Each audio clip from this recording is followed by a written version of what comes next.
I took the job because it paid too well for something that sounded so simple. The email was short, no company logo, no sender name I recognized. It read, "Night monitoring position, one location, no patrols, do not sleep." That last line stood out. I assumed it was a joke, or maybe just poorly worded. Lots of night jobs discourage sleeping. It wasn't unusual.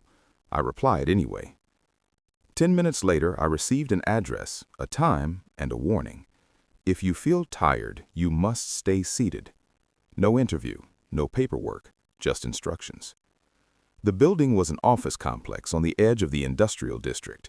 Most of the surrounding units were abandoned, their windows dark and dusty.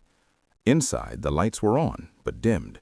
The air smelled stale, like it hadn't circulated properly in years. A desk waited in the center of the room. A chair, a thermos filled with coffee, and a laminated card taped to the desk. Stay awake. That was it. No other rules. Behind the desk was a wall of monitors, 7 screens, each showing a different part of the building. Hallways, stairwells, a loading bay, a single exterior camera. One screen was blank. I sat down and checked the time, 11:58 p.m. The moment the clock changed to midnight, the lights dimmed further. A soft chime sounded from somewhere above me, and the blank screen turned on. It showed the room I was sitting in. From above. I shifted in my chair. The camera angle adjusted slightly. Following me. I told myself it was motion tracking. Some buildings had that. No reason to panic. At 12:17 a.m., my eyelids felt heavy.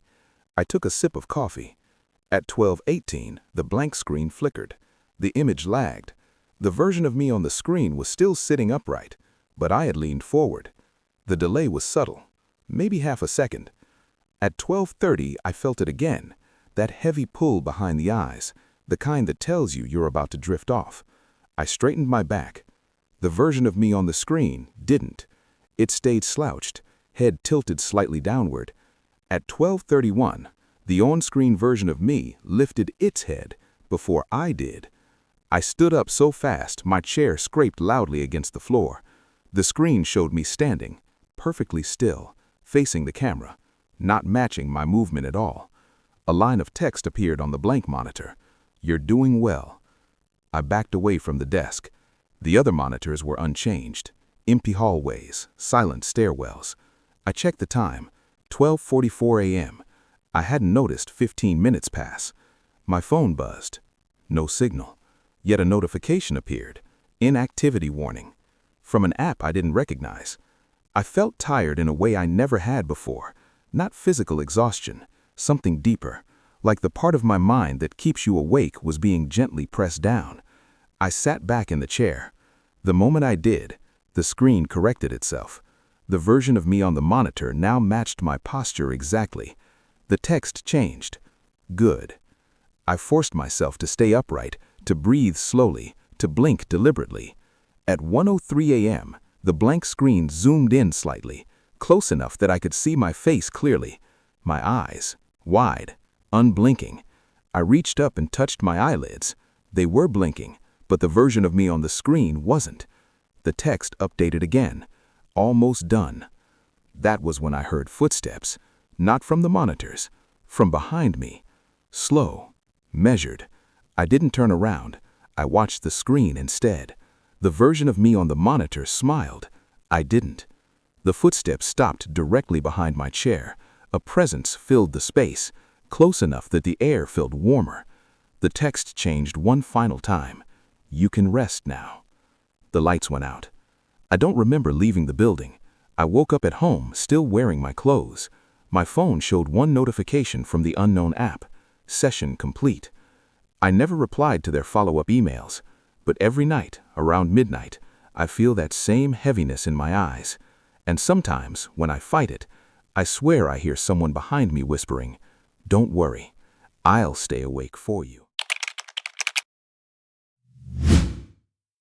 I took the night shift because it paid more and asked less.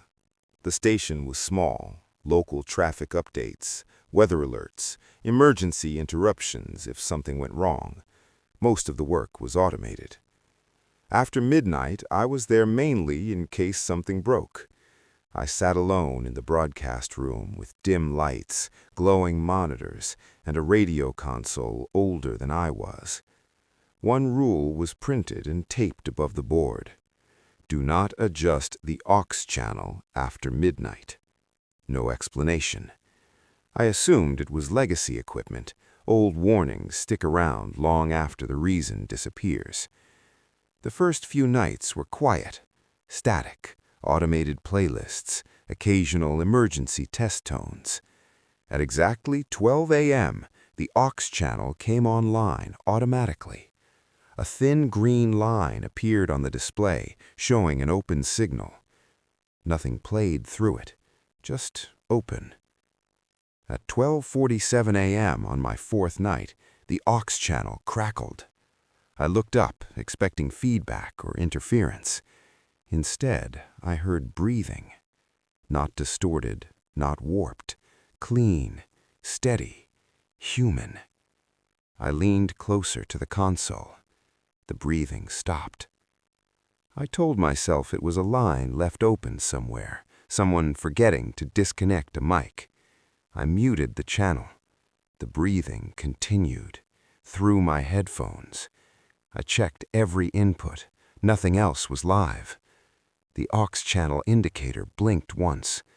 Then a voice came through. Low, calm, familiar. You're still there. I pulled the headphones off immediately. The room was silent. No sound from the speakers. No sound from the console. I put the headphones back on. The voice returned. I don't get many listeners this late.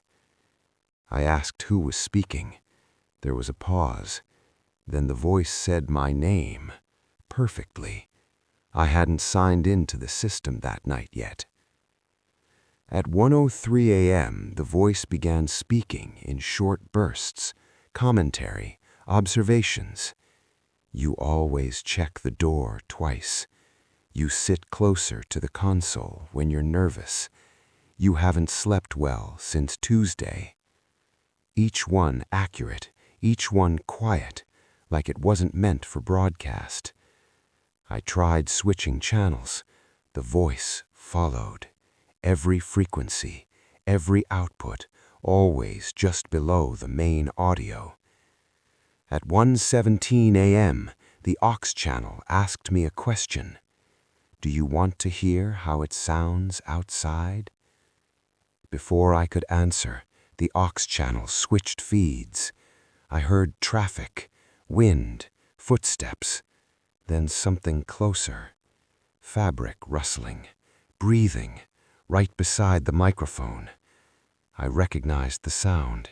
It was the hallway outside the broadcast room. Someone was standing there. I checked the security camera.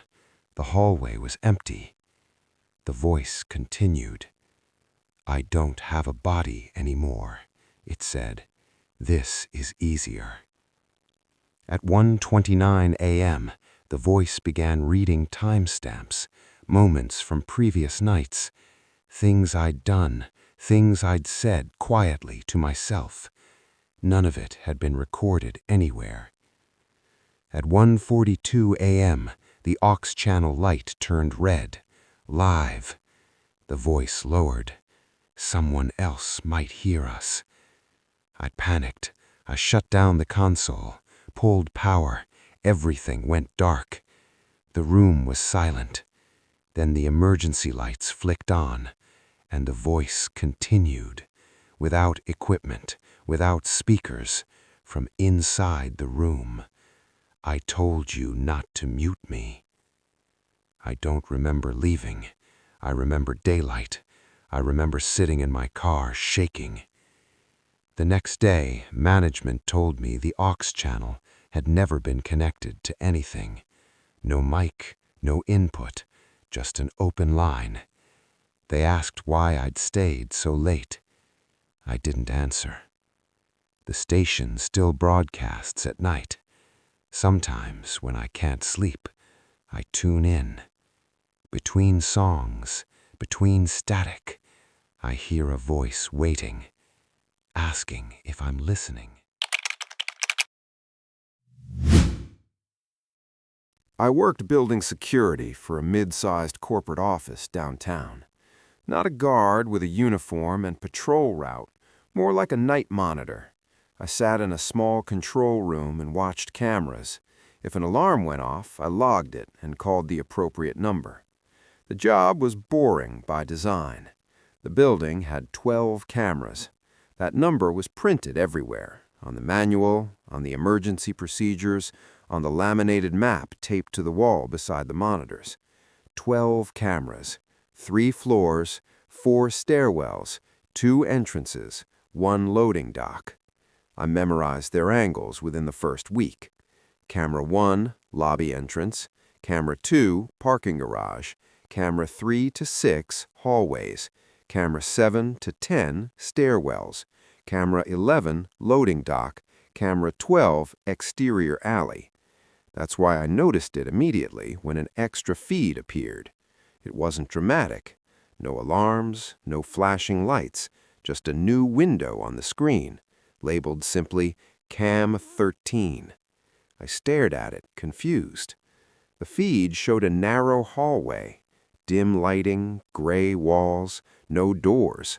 The perspective was wrong, slightly tilted, like the camera had been mounted too high or too low. I checked the map. There was no hallway like that in the building. I assumed it was a glitch. Sometimes feeds cross or labels get mixed up after maintenance. I closed the window. It reopened on its own. I logged the issue and continued my shift. At 12:41 a.m., Cam 13 changed. The hallway was closer now. The camera had zoomed in. I hadn't touched anything. At 12:47, I noticed something else. The feed was moving. Not shaking, not glitching, moving, forward, slowly, as if the camera itself was walking. I leaned closer to the monitor. The hallway stretched on. No doors, no markings, just walls and floor. Then, at the far end, something appeared. A corner. The camera rounded it. The new corridor looked identical to the last. I checked the timestamp. Time was passing normally. I checked the other cameras. All normal. Empty hallways, still stairwells, no alarms. Only Cam 13 was changing. At 1:03 a.m., the camera stopped moving. The feed tilted downward slightly, showing the floor. Then it lifted again, like someone adjusting their grip. A notification popped up on my console. Unregistered movement detected. No camera number attached. My stomach tightened. At 1:11 a.m., the feed shifted again. This time, I recognized something. The texture of the wall, the slight stain near the floor. It matched the hallway outside the control room. Impossible. I looked up from the monitors. The hallway outside the control room door was dark, empty. I looked back at Cam 13. The camera was now facing the control room door, from the hallway, from outside. I could see the door handle, my door handle. I stood up slowly. The camera feed reacted. It tilted upward, as if it had noticed. I whispered, "This isn't funny." The feed moved closer. The door filled the frame. At 1:17 a.m., a new text line appeared at the bottom of the Cam 13 feed. End of map. The door handle turned. In real life, my door handle didn't move, but on the screen, it did. The feed cut out abruptly. Cam 13 disappeared. The console returned to 12 feeds. No errors, no alerts. I stood there for a long time, listening. Nothing happened. At 12:32 a.m., I received an automated system email. Subject line, "Camera added successfully." I checked the camera list. There were still only 12, but the map on the wall had changed. Someone had drawn a new line in marker, a thin corridor branching near the control room, leading nowhere. I quit the next morning. Management told me there had never been a camera 13. They showed me archived footage, logs, maps, no record. But sometimes, late at night, when I'm awake for no reason, I imagine that hallway, extending just beyond the edge of familiar space, waiting. And I know that if someone ever adds another camera, it won't be to watch intruders. It will be to see how close it's gotten.